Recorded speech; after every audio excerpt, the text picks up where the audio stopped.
Guys, welcome back to my channel Apna commerce. आज हम देखने वाले हैं बेसिक टर्म्स ऑफ अकाउंटिंग। तो हमने पहले दो वीडियो में अकाउंटेंसी, अकाउंटिंग और बुक कीपिंग का मीनिंग कर लिया था। अगर आपने वो वीडियो मिस कर दिया हो तो मैं इस वीडियो के डिस्क्रिप्शन बॉक्स में उसका लिंक दे देता हूँ, तो जाके उसे ज़रूर देख लेना। तो चलो शुरू करते हैं बिना किसी देर के। अब मॉनेटरी ट्रांजेक्शन में क्या होता है कि हम एक हाथ गुड्स देते हैं और एक हाथ पैसा उसी टाइम ले लेते हैं, या फिर हम बाद में लेते हैं, पर पैसा हम लेते ज़रूर हैं। तो वही लिखा है, the transaction which involve an exchange of money और मनी इज़ वर्थ डायरेक्टली और indirectly is called monetary transaction. Only monetary transaction recorded in the books of accounts में आपको ये मीनिंग में ही बता दिया था। अब मॉनेटरी ट्रांजेक्शन को भी दो पार्ट में डिवाइड किया गया है, कैश ट्रांजेक्शन और क्रेडिट ट्रांजेक्शन। अब कैश ट्रांजेक्शन में क्या होता है कि हम एक हाथ कुछ देते हैं और हम उसी टाइम कैश ले लेते हैं, और क्रेडिट ट्रांजेक्शन में हम पैसे बाद में लेते हैं, मतलब हम उधारी में ट्रांजेक्शन करते हैं। तो वही लिखा है, a transaction in which cash is paid और received immediately is known as cash transaction. A credit transaction is one in which cash is not paid or received immediately at the time of transaction but it is paid or received at a later date। अब हम non monetary transaction देखेंगे, जिसमें हम एक हाथ goods देते हैं और एक हाथ दूसरा गुड्स लेते हैं, मतलब उसमें एक्सचेंज ऑफ गुड्स होता है, उसमें पैसे का कोई रोल होता नहीं है। तो अब नॉन मॉनिटरी ट्रांजेक्शन का सिर्फ एक ही एग्जांपल है, बाटा ट्रांजेक्शन। तो बाटा ट्रांजेक्शन में क्या होता है, हम एक गुड्स दूसरे गुड्स के लिए एक्सचेंज कर लेते हैं। तो वही लिखा है, a transaction which does not involve any exchange of money और मनी इज वर्थ डायरेक्टली और indirectly are called non monetary transaction.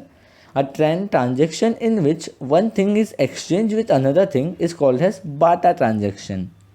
तो पहले जब मनी का रिवॉल्यूशन नहीं आया था, तब हम बाटा ट्रांजेक्शन पे ही डिपेंडेबल थे।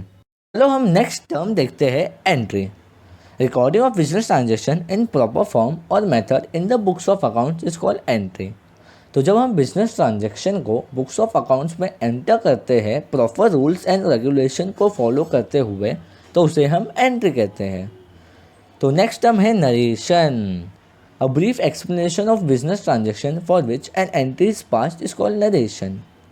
तो जब हम ट्रांजेक्शन की एंट्री पास करते हैं तो हम उसके नीचे उसका एक ब्रीफ एक्सप्लेनेशन देते हैं, तो उसी एक्सप्लेनेशन को नरेशन कहा जाता है। नरेशन हमेशा बीन से चालू होता है और नरेशन में पैसे की बात नहीं होती। जैसे अगर हमने गुड्स परचेस किया 10,000 का कैश में, तो हम नरेशन में लिखेंगे been goods purchase for cash, हम अमाउंट लिखेंगे नहीं। तो चलो अब नेक्स्ट टाइम देखते हैं goods. The term goods refers to merchandise, commodities, articles or things in which trader trades। तो बिजनेसमैन जिस कमोडिटी में डील करता है वो कमोडिटी उसके लिए गुड्स कहलाएगी। जैसे अगर मैं व्हीकल का बिजनेस करता हूँ तो व्हीकल मेरे लिए गुड्स होगा। तो अब नेक्स्ट टर्म देखते हैं, कैपिटल। तो जो पैसा बिजनेसमैन अपने बिजनेस में लगाता है उसे हम कहते हैं कैपिटल, और जो पैसा बिजनेसमैन अपने बिजनेस से निकालता है अपने पर्सनल यूज़ के लिए उसे हम कहते हैं ड्राइंग्स। तो वही लिखा है, the total amount invested into the business by the owner is called capital. The total amount of cash और value of goods, assets etcetera withdrawn from the business by the owner for personal use is called as drawings। तो चलो हम next terms देखते हैं, debtor और creditor. तो जिस व्यक्ति से हमें पैसा लेना बाकी है वो हमारे लिए डेबिटर होगा, और जिस व्यक्ति को हमें पैसा देना बाकी है वो हमारे लिए क्रेडिटर होगा। तो वही लिखा है, the person who has to pay money to the business for getting goods and services on credit is known as debtor. A debtor is a person who owes money to the business. The person to whom business has to pay money for getting goods and services on credit is known as creditor। A creditor is a person to whom business owes money। चलो next term देखते हैं, bad डेब्ट। अब bad डेब्ट क्या होता है? अब जो पैसा हमें डेबिटर से लेना था वो पैसा अगर डूब गया तो उसे हम बैड डेब्ट लिखते हैं। मतलब जैसे एग्ज़ाम्पल, शाम से हमें 30,000 लेना बाकी है और कल को शाम जाके कंगाल हो गया और शाम हमें सिर्फ 10,000 रुपये दे पाया, तो जो बचे 20,000 है वो हमारे लिए बैड डेट होंगे।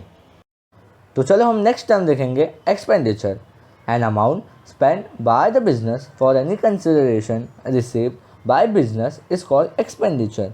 एक्सपेंडिचर का बेसिकली मतलब है एक्सपेंस, खर्चा। तो खर्चे के भी 3 टाइप्स है। First capital expenditure, second revenue expenditure, third deferred revenue expenditure. तो फर्स्ट कैपिटल एक्सपेंडिचर में क्या होता है कि तुम खर्चा करो एक बार, बेनिफिट लो सालों साल। खर्चा करो एक बार, बेनिफिट लो सालों साल। सेकंड आता है रेवेन्यू एक्सपेंडिचर। उसमें क्या होता है कि तुम खर्चा करो बार बार, बेनिफिट लो एक बार। खर्चा करो बार बार, बेनिफिट लो एक बार। और थर्ड वाले में डेफर्ड रेवेन्यू एक्सपेंडिचर में क्या होता है कि तुम खर्चा भी करो बार बार, बेनिफिट्स भी लो बार बार। तो चलो हम नेक्स्ट टर्म देखते हैं डिस्काउंट।